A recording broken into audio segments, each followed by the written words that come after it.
Welcome to Faith Speaks with Dick Patten here at the Immaculate Heart of Mary Church, WICX-FM 102.7.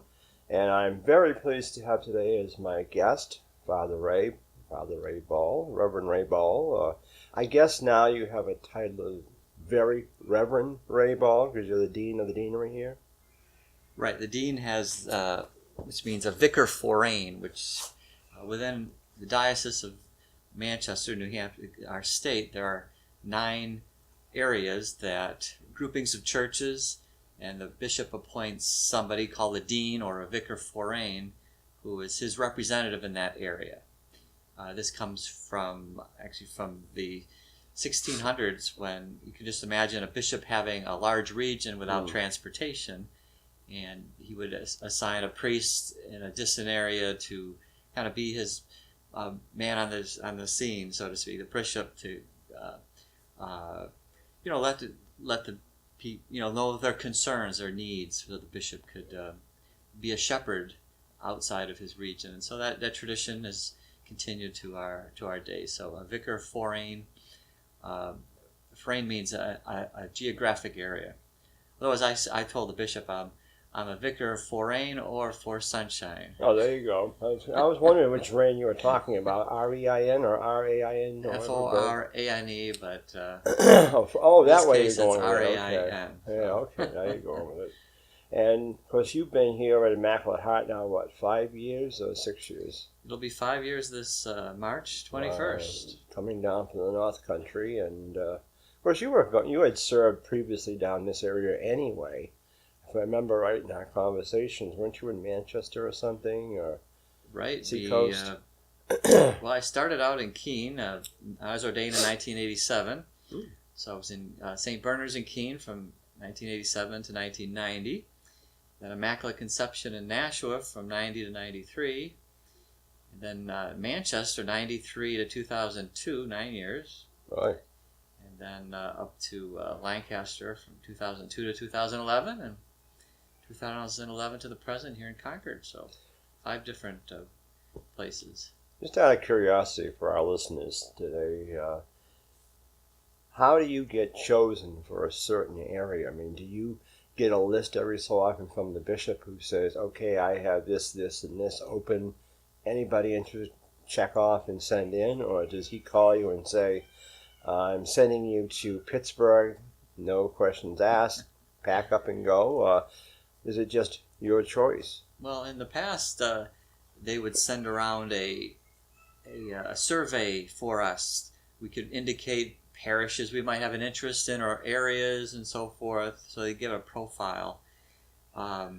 Anytime I've been asked to take on an assignment, they haven't really used those surveys. I mean, they use them to some extent, but there was a need, and I was asked about filling it, and as part of the vow of obedience we take as a priest will mean, wherever the bishop will assign us, but they bring us in. They don't want to, they want to get our feedback if we had strong feelings one way or the other. So they want to, they want us to be embrace and be willing to take on a certain assignment, and so it's the meeting the needs of the parish with the gifts of the particular priests. And so they want to dialogue with us to make sure that we would be the right fit for a particular assignment. But I've always wanted to stay in whatever assignment I've had. I've always said I want to stay in this assignment, but wherever I've ended up, I end up realizing later, I'm glad I did take on this assignment. I know, because you were a very quiet person at first when you came here, but we weren't sure if you were missing the North Country per se, or if it was different. It's a different ball game down here versus up there.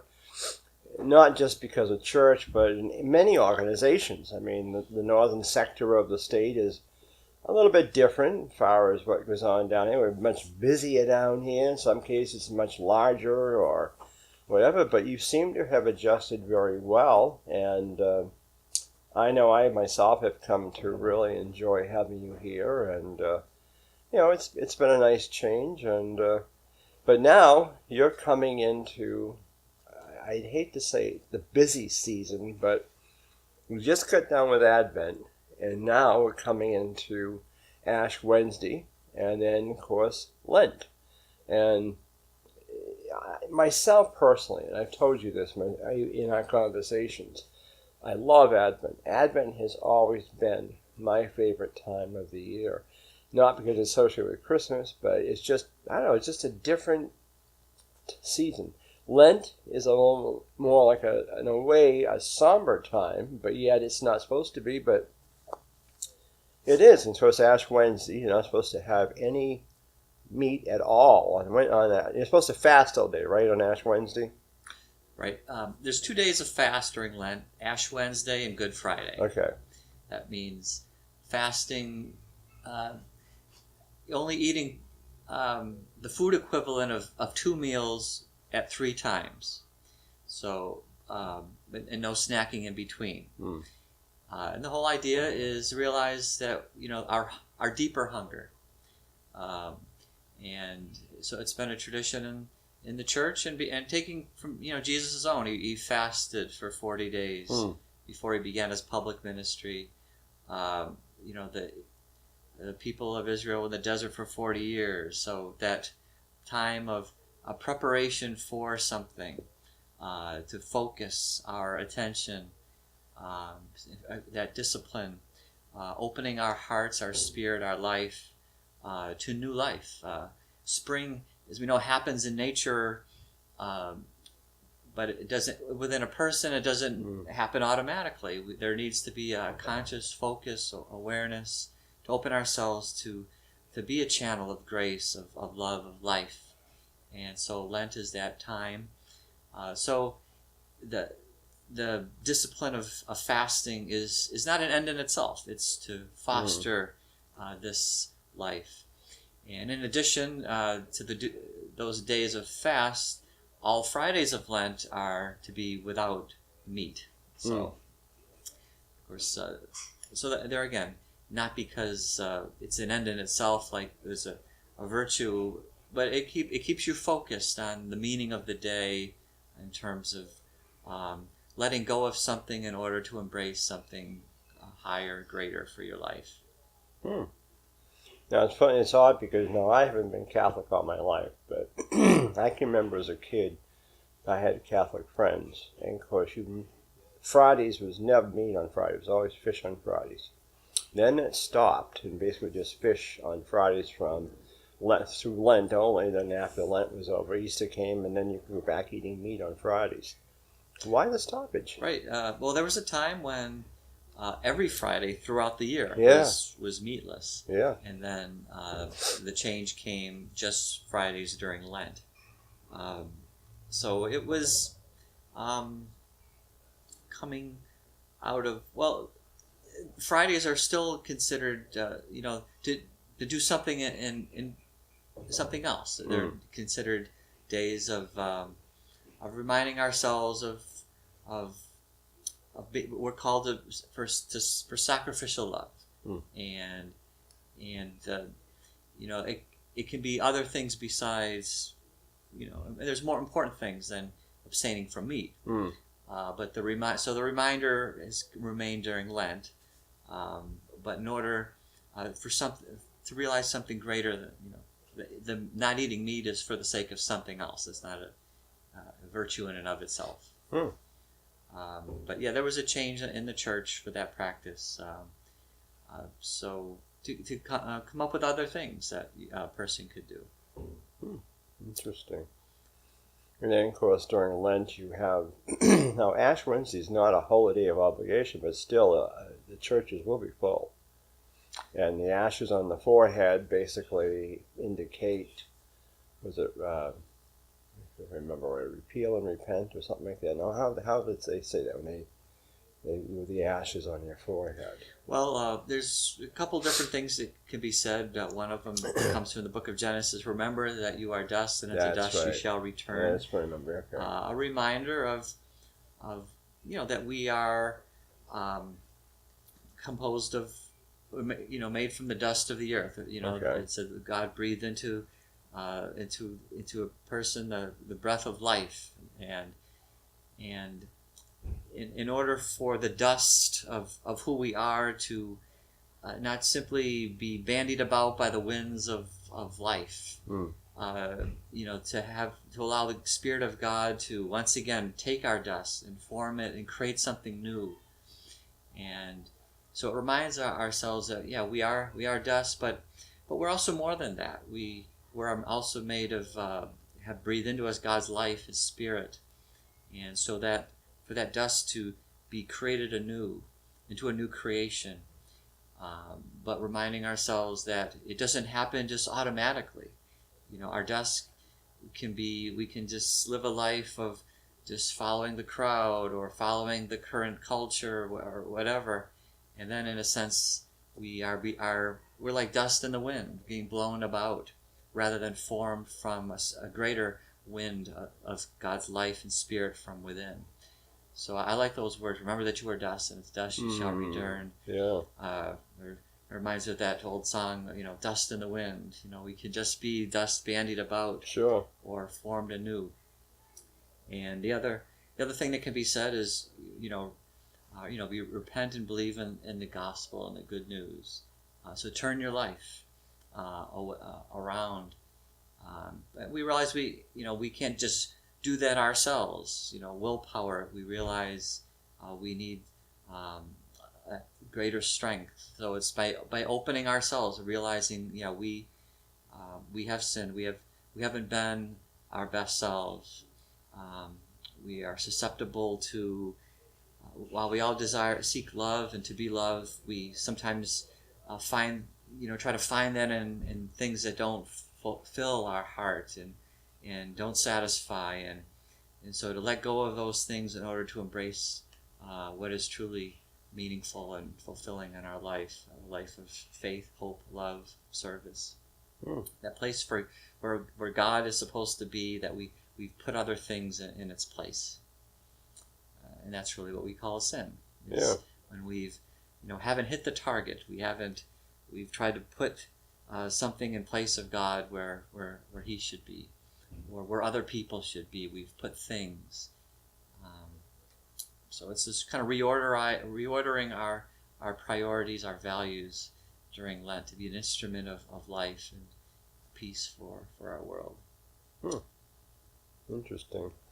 And Easter this year is early, again, every so often, Easter happens in March. And why is that? Because of the Ash Wednesday's early, so of course that means Easter's early, but is it based on the full moon or something of the spring or something, or how do they determine when Easter's going to be? Right. Well, it's based on it's on the lunar calendar, so it can fluctuate within a certain range from March into late April. So each year it could happen on a different and. The Catholic Church has actually stated that, in the Vatican II documents, there's this place where they said, the church would be open to setting a set date, but they don't want to do it unilaterally because respect for other Christian faiths and so forth. But if they wanted to come together, but as it is, it gives us a little variety in terms of when we start Lent with Ash Wednesday, and so, it's Christmas is the same every year, but Easter is going to fluctuate within a certain range. But it seems like I remember reading something after last year that as of this year or next year, the Orthodox churches are going to join with us as far as celebrating the same day. If I remember right, there was something about that because they're usually a week ahead of us, or sometimes they're ahead of us, after us, sometimes even a month after us when they do Easter. But right there again, it's another way the calendars, and that might be something down the line that the Catholic and Orthodox and the Christian faiths come together and set something, but until that happens, we go with what we have right now. And then following Easter, of course, comes, was it 40 days of, until Pentecost, right? Well, 50 days till Pentecost, 50 40 days. days till Ascension Thursday, 50 Okay. days to Pentecost. So Okay. that's that. So we have the time before Easter preparing for it, then the time of celebrating. And, we say sometimes, more people, Lent tends to be a time where you get a lot more people coming into the church. Mm. And then sometimes we see some of those people who don't continue after Easter. Sure. And to me, it's almost like, I always see Lent as like spring training. Mm. It's the preparing, and now Easter Sunday is like opening day. Yes. And then you would expect, now the people should be coming to celebrate, to live this life that you've been preparing during this Lenten season. But unfortunately, you see them Christmas Eve or Christmas Day, then you see them again Easter, and that's it. But it's interesting. I mean, you look at. I love reading the different parts of the history of Easter, Christmas, or any of those things, and especially Bethlehem or Jerusalem and all that, and what happened back those years. I can't imagine, what it was like back then. But I know for you though, it is a busy time because you also do the Station of the Cross on Fridays. yeah, here in our parish, here at Immaculate Heart of Mary, we have the Station of the Cross at every Friday, followed by a free Lenten soup supper, non-meat, Mm-hmm. and we get very good turnout, and it's a nice. There's something very meaningful. I think Stations of the Cross. It's connecting our journey of life. The crosses that we bear in our life, the challenges that we have, how they can be transformed, become something salvific, something that can lead to healing, lead to new life. And so journeying with the cross, the different stations along the way, we can identify with, falling. We can identify with meeting a sorrowful parent, or as Jesus met his mother along the way, or somebody like Veronica doing something nice, helping us along. Simon of Cyrene helping to bear the cross. I mean, there's beautiful ways that these reflections on these stations connect us to our own walk of faith, embracing the crosses. And the Stations of the Cross were called a popular devotion. They originated from the people. In the early years of Christianity, Christians had a desire to go walk where Jesus walked. From visiting Bethlehem to Galilee, of the Sea of Galilee, to where he journeyed in Jerusalem in his final days. And there was and of all of the places, it was the way of the cross, the Via Dolorosa, the way of suffering, became a preeminent place for Christians to. Jesus said, "Come, follow me. Take up your cross and follow me." And that's a nice way, a very meaningful way for a person to do that ritually in order to do it in one's life. Why did you become a priest? Why did I become a priest? I mean, at what age did you decide in your life that you were going to become a priest? 5th grade. Why 5th grade though? I remember, I attended a Catholic school. I grew up in the Syracuse, New York area, and I attended this Holy Cross school in DeWitt, New York, and Holy Cross Parish. And it was at that time where I became an altar server, and attending the school, going to the parish, and it just seemed to me that with the church is about hearing the words of the gospel, that this is how life is meant to be,